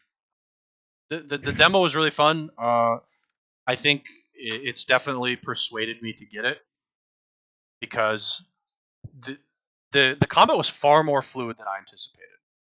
I won't say Tails combat is bad. I can't say that, but there have been times where I felt like it is stiff. It does occasionally feel stiff from what I've played. This was A just lot of like this. Honestly, I was pretty wowed.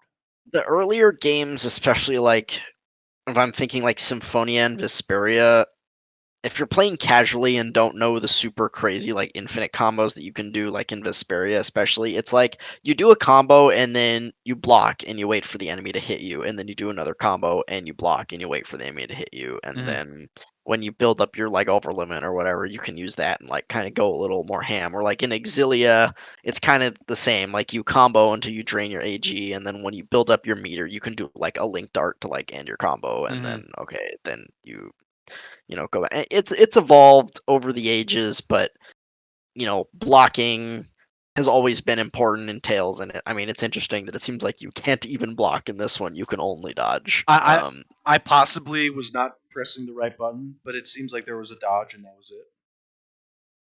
There's no blocking from what I saw, but I could have missed it. Um, Yeah, but yeah, I mean, I haven't played the demo yet, and I won't be able to because I don't have my consoles here. I only have my PC, so I'll have to wait till the game comes out in 3 weeks. mm, 3 weeks from Friday. But yeah, I mean, the combat has looked fun to me from what I've seen. The boss, the Giganto monster bosses that you were fighting in the demo they looked tough. They had a boatload of health and they did a lot of damage they when you did. got They hit hit. hard. They do hit hard.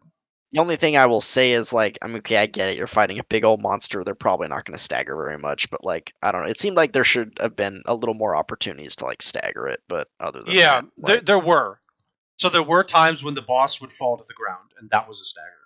Basically, yeah. they would, like, break. Um, so that was your opportunity to get free hits without any retaliation. I'm trying to think, but this is definitely, like, some of the most fluid combat I've ever experienced. It was like Yeah, it was for a actually like JRPG especially. Yeah. it was really impressive. Like there's no other way to put it. It was really impressive. The like coming from like something like Zillia to this is like holy crap.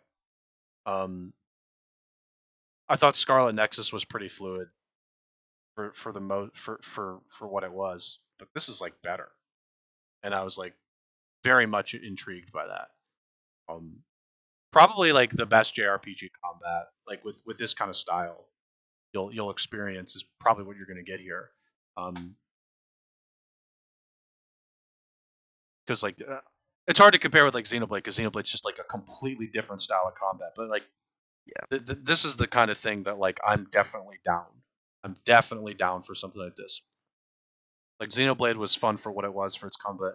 That kind of combat, it's so stiff by comparison, and I think I just like the more fluid stuff with how with when you go into engagement. This was great. The graphics are great. The music, I felt like the music was pretty. We didn't get a lot of it, but for what it was good. And I from the voice acting I did get, it was good. Our There's no story, so no comments, obviously, and like I have like honestly any the complaints that I had were that it was kind of hard to see when you can start a skit on occasion because the text wasn't populated. So maybe that'll be fixed in the full game, which I expect it to be. Um, there was one other complaint that I had, and it was like kind of minor. Oh yeah, like the only complaint I had, which I'm sure won't be the case in the full game. Usually with the Tales games, you get that end like sequence where when you finish the combat, they do like their pose thingy, and they say their one-liners here and there, and you do like the victory end screen. Um, They I took the victory end screen out of the game. That's Yeah, I not in the game miss it anymore. now. Now I miss it. Um, it makes defeating the big enemies really anticlimactic when you finish them. My sense is like some of those will have like an end cutscene, but what if it's not like a story boss? What if it's like a boss in the environment Yeah, that the you can just fight? Giganto monsters Yeah, the or Giganto whatever. monsters, like the boar that I fought. I beat it and I did a finisher, and then that's it. The finisher hit, and it actually just ended it right there. It didn't even get a chance to fall to the ground, disappear, nothing. There's like, okay, smash, fade.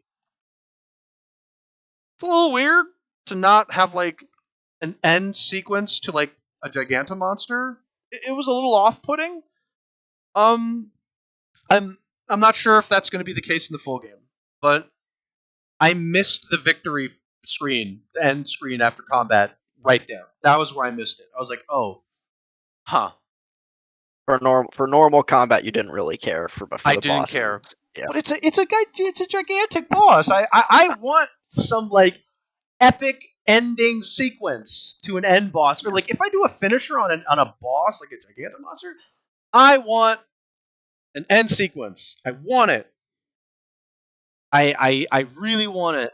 It's like it's like it's definitely something that I think is missing.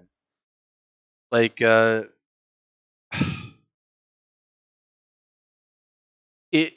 think it needed it. I think it needed it.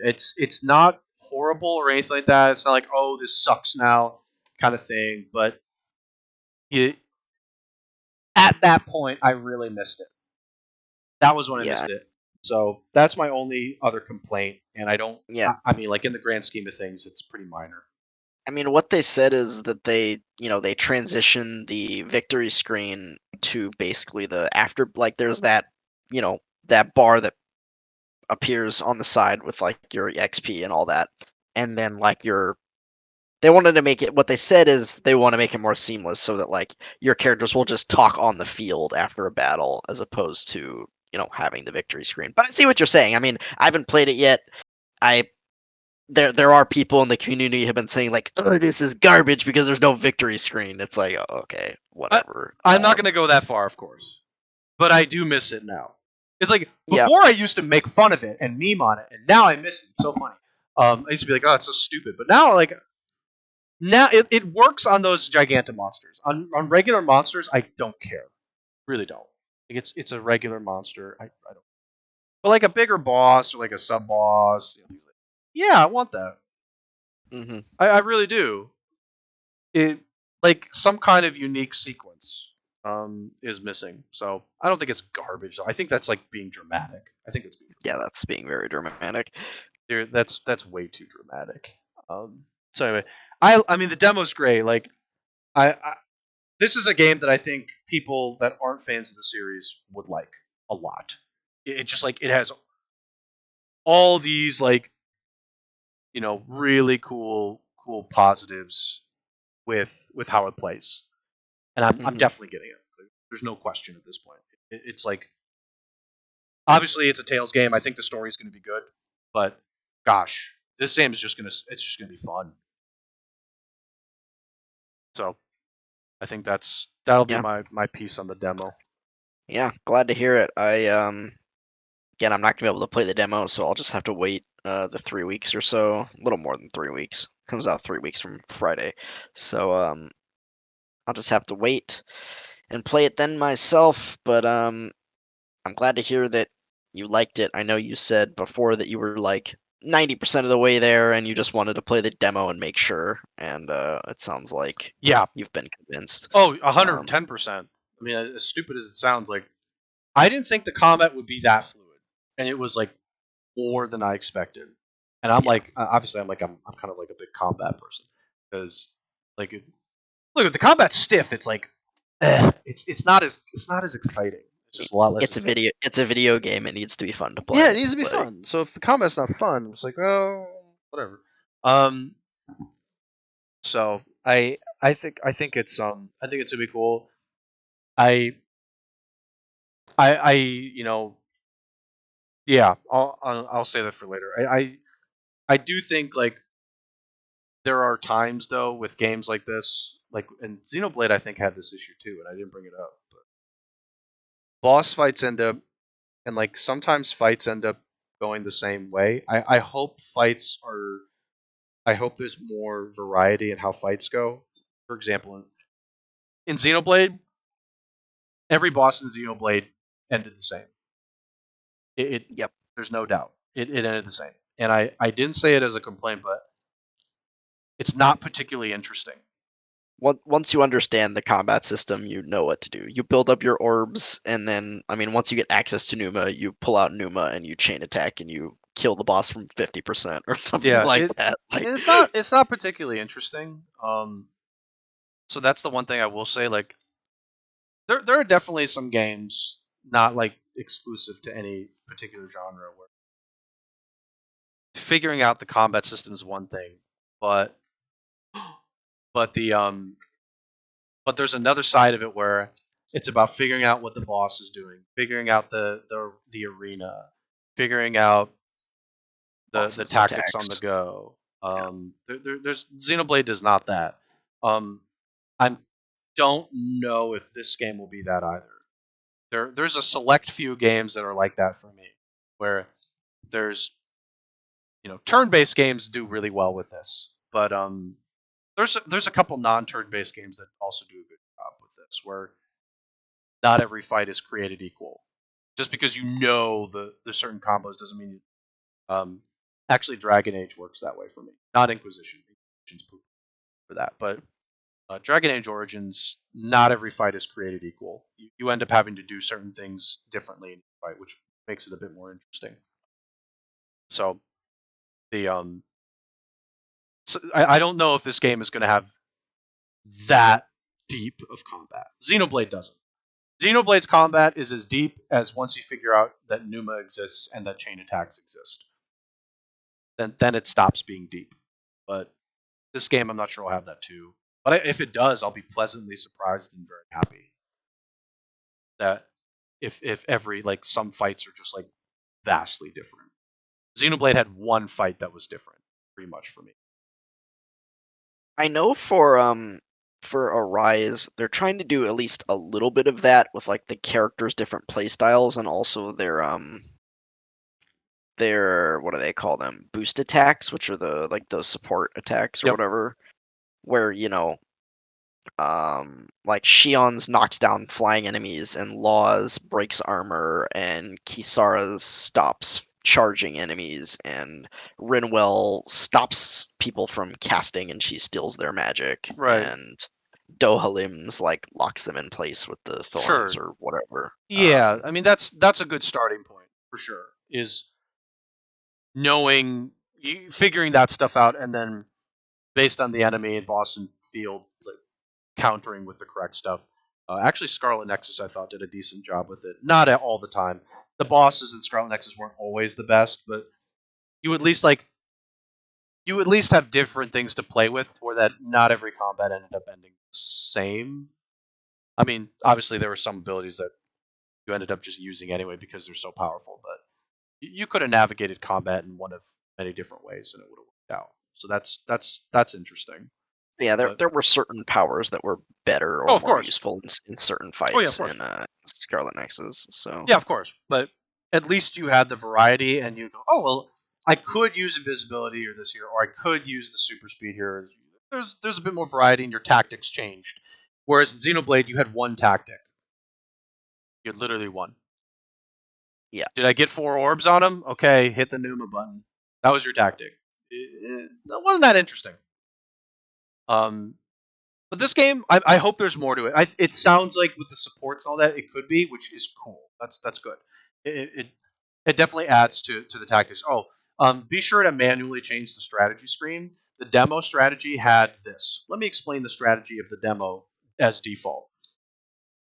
The strategy of the CPU defaulted to um, use your healing, but don't use cure points.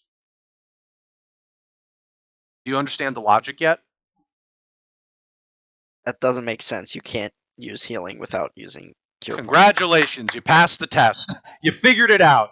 That is the default. The tactics are defaulted to use healing spells or use healing arts, but don't use cure points. And I was like,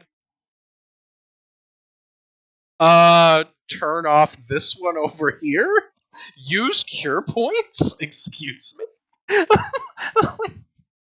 was like, game, why did you default to that? Do you want me to die? Like, it was the dumbest thing I'd ever seen. I was like, what the frick? It was it was so funny. I was just laughing. I was like, that doesn't make sense. So yeah, be sure to update. Don't just let the game tell you your tactics. Hmm. You got to manually change it, otherwise your characters are not going to do anything. Yeah, the other thing that I think maybe will vary up the combat in Arise is like, I don't know if you'll go back and play the demo again and try the other characters, but is like Probably playing not. the other characters. They said they worked on like making all the characters have a different play style and like all of them being like fun and playable, basically. I, So I probably uh, won't. I think the only 2 characters I would consider playing are Althin and Shion. Shion. There you go. Shion. That's it. Probably the only 2 I'd consider playing as. I just don't. I, I think on a hard difficulty you'd want to swap. I think on hard you'd probably want to know how to swap. That way you could manually do things with every character. But no, I'm okay. I'll just stick with those 2. I just yeah. I mean, like if the game's gonna force me to, then yes, I will. If I No, yeah, have they, to, they but they probably won't force you. They yeah. probably won't force you to. Oh no. Like no game technically forces you to.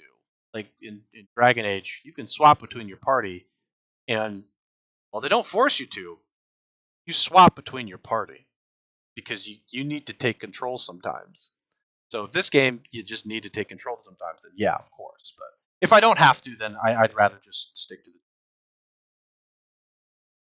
makes you play as Carol for one fight. Oh, anyway, look, demo's good, game's good. Good. I think the game's going to be really fun. So I'm Yeah, definitely getting it for my Series S though. yeah. People who give it a shot. Give the demo a shot. It's on all the consoles for those people who, even if you haven't played a Tales game before, this looks like the good jumping in point. It, So it yeah, does. I don't know like the PC specs for this game, by the way. they're not high. What? They're not high. Oh, interesting. They're not high. Okay, that's interesting. I thought they would be a little bit high because I mean the game looks really good. So I just figured they'd be a little bit higher than like baseline low. So I mean that's good. It means that more people can jump in. So your old PC has a recommended settings. I mean there you go. That's as long as you can play it on the lowest graphic settings in your. Uh, but I think that on the Series S or like a PS5 and stuff like that, I think it's gonna look and it does look great. Yep. So anyway, okay, let's save Humankind for next week Okay. because I personally need more time with it, and we both haven't finished a full one yet. So let's give it some more time, and then we'll talk about it next Wednesday. Any other stuff, Spoon? Um, the only thing I'll mention about Mm, Humankind, mm. I'm not going to dive into details, is that the if you have the game, there is a an avatar editor in the game where you can customize your own avatar, both the appearance of it and then like their AI persona, how Mm-hmm. they act when the AI like plays as you, and then if you link your Humankind game to your Games Together account, which is Amplitude's site, which you had to do if you played the betas. Yep. So you just have to link the main game to it. Mm-hmm. You can upload your avatar to their site, and you can download up to 50 other like avatars. So Oh, people you could could just get play. other people's. Yeah. So Okay. like you could download mine, and I could download yours, and we could Okay. like Mine will be a warmonger that will always want to go to war with you. yeah. Unfortunately, like a lot of the personality traits and stuff, you have to like most of them are locked at the start. You have to like play the game and get achievements Yeah, to that's unlock a lot of them. sure. So I mean that's fine. I think that's fine for people that are going to play it. That I think that's okay for now. You're gonna like if you got Humankind and you're not gonna refund it, you're probably gonna play it quite a bit to start because it's a long game. So yeah, I'm definitely like not thinking that's going to be a major issue. At least from my perspective. But no, I don't think it is. I just yeah, yeah, makes sense. there's not very much you can do with it. Like the appearance customization, you start with everything unlocked. Obviously, they're not going to restrict you on that. Sure. But with the AI attitudes, there's not very much unlocked there at first. You can't do very much with it. Hmm. Um, Yeah, so yeah. yeah, I mean, you just gotta play the game. Just play yeah, the just game. play the game for it. Just play the But game and get good.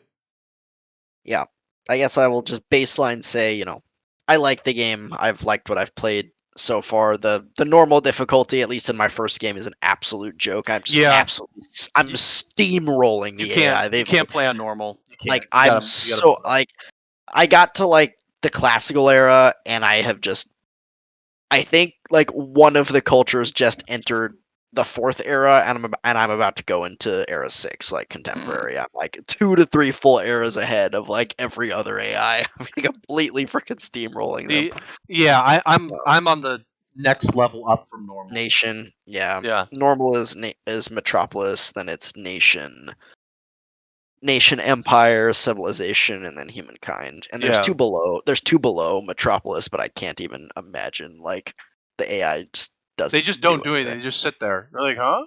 They just stay in the Neolithic era the whole game. They just stay Yeah. there, and you're just like at that point you're just playing SimCity. I mean, though I've heard from I don't know, some YouTube videos, and I guess some people are saying that they think the AI is difficult and they're getting steamrolled. So maybe I'm just good at the game because I've played it a lot of the betas and stuff and I know how it works, but Are they playing on normal? Do you know the difference? They're playing on normal. yeah, I mean, I watched a video earlier where I guess this guy had gotten comments that said like people were playing on either normal or even below normal and said they were losing. Like Okay, okay.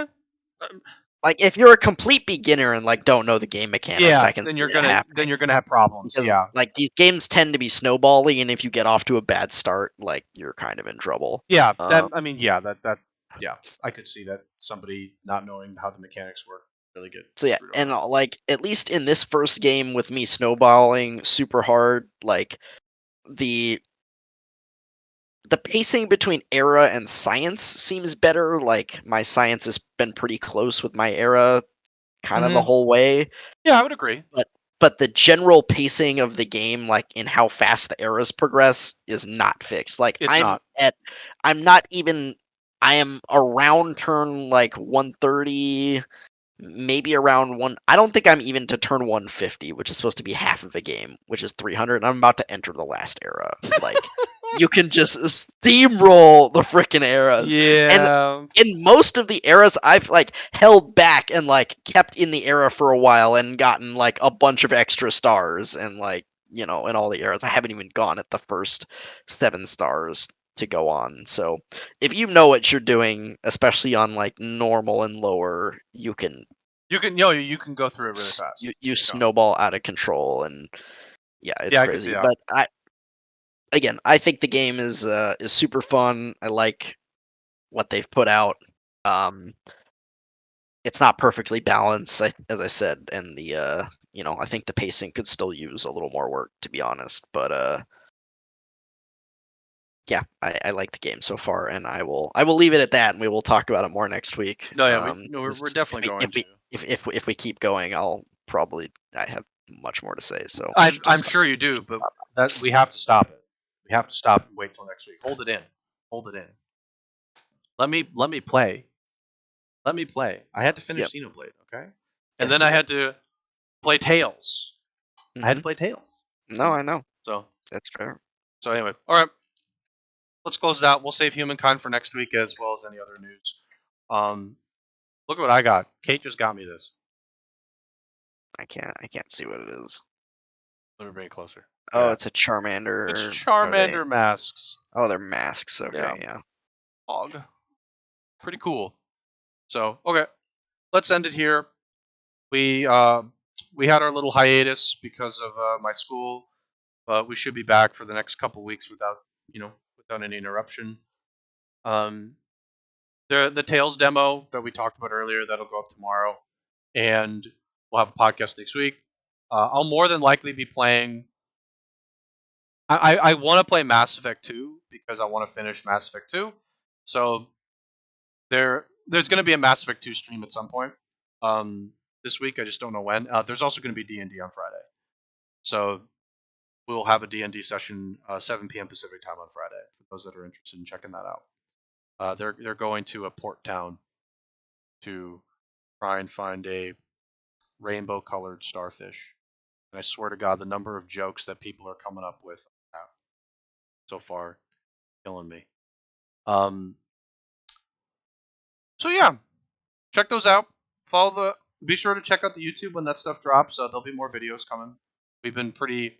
There have been a lot less content, but it should be picking up again with school being over for me. I still have a little bit of work to do for TA schoolwork, but it's as long now that my class is over, it's much better, so I can do more videos again. And be sure to obviously check out other stuff like and such, and make sure that you're keeping up with all this. And anything that we do will be in the Discord. So, Spoon, any other concluding notes before we end for today, and you can go back to Humankind. Yeah.